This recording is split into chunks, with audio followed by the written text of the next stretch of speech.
नमस्कार, मैं नीरज पोद्दार। सच the reality पर आपका बहुत बहुत स्वागत है। आइए जानते हैं आज के देश और दुनिया की 10 बड़ी खबरों के बारे में। जोरहाट जिले के टीओक्सीकेबी कॉलेज के 2 छात्रों की नागालैंड के सड़क हादसे में आज दर्दनाक मौत हो गई, जिसे लेकर पूरा अंचल में शौक का माहौल बना हुआ है। मृत छात्रों की पहचान शिवसागर जिले के जानजी गढ़मुड़ ब्राह्मण गांव के आकाश ग्वाला और टीओक तामुली सिंगा छापड़ी के दीप ज्योति गोगोई के रूप में हुई है। दोनों ही टीओक्सीकेबी कॉलेज के 11वीं में पढ़ाई कर रहे थे। अयोध्या पहुंचे असम के मुख्यमंत्री हिमंत बिस्वा शर्मा हनुमानगढ़ी मंदिर में जाकर पूजा अर्चना करते दिखे, मांगा आशीर्वाद। उत्तर प्रदेश के फिरोजाबाद में आगरा लखनऊ एक्सप्रेसवे पर भीषण हादसा हुआ। श्रद्धालुओं से भरी बस पलट गई। हादसे में 2 यात्रियों की मौत हुई और करीब 40 लोग गंभीर रूप से घायल बताए जा रहे हैं। चालक को झपकी लगने से हादसा हुआ है। बस अनियंत्रित होकर एक्सप्रेसवे से नीचे उतरकर पलट गई। हादसा सुबह करीब 3 बजे हुआ। श्रद्धालु माता वैष्णो देवी के दर्शन करने लौट रहे थे। नरेंद्र मोदी प्रधानमंत्री पद की शपथ ग्रहण करने के बाद काशी आ सकते हैं। काशी विश्वनाथ मंदिर में दर्शन कर सकते हैं। शपथ ग्रहण के बाद यह उनका पहला दौरा होगा।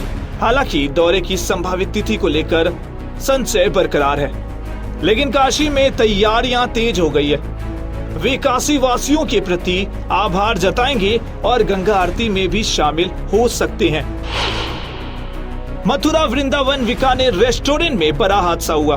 हादसा प्रेम मंदिर के सामने हुआ।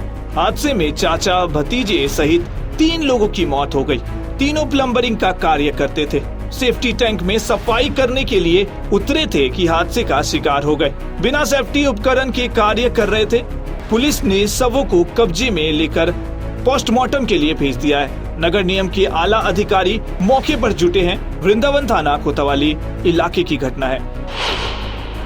कांग्रेस की CWC की मीटिंग के बाद KC वेणुगोपाल ने मीडिया को संबोधित किया।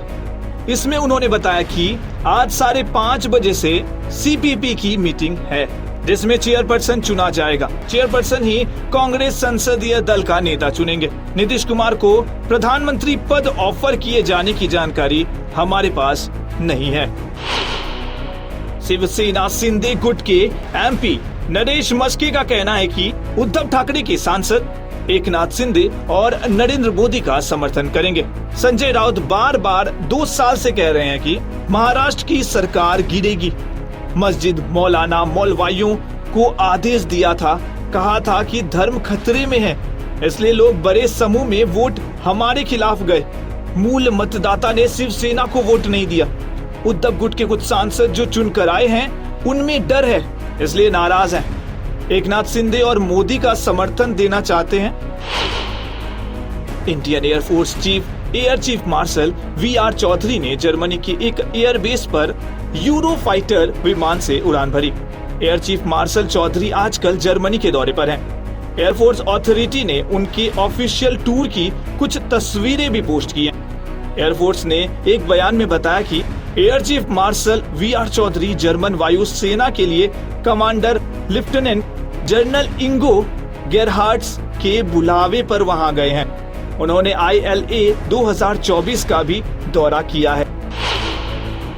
मनोज जारंगी पाटिल ने अंतरावली सराठी में फिर एक बार भूख हड़ताल शुरू कर दी है। अंतरावली में मनोज पाटिल का यह 4था आंदोलन है।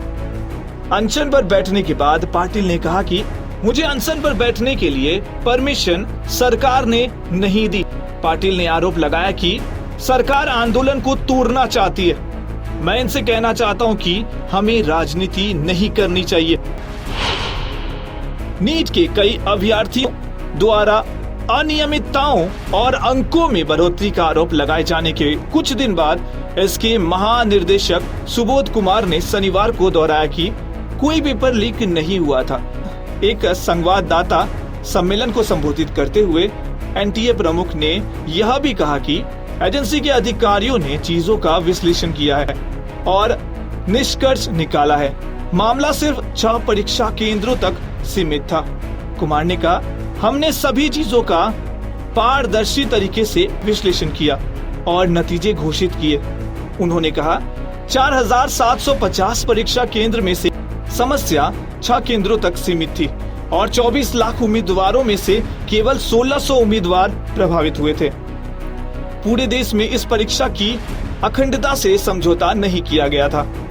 कुमार ने यह भी कहा, हमने अपने सिस्टम का विश्लेषण किया और कोई पेपर लीक नहीं हुआ है। शिक्षा मंत्रालय ने 1500 से अधिक छात्रों के परिणामों की फिर से जांच करने के लिए एक पैनल का गठन किया है। धन्यवाद। सच द रियलिटी आपके लिए ऐसे ही बेहतरीन बुलेटिन्स लाता रहता है। मिलते हैं अगले वीडियो में।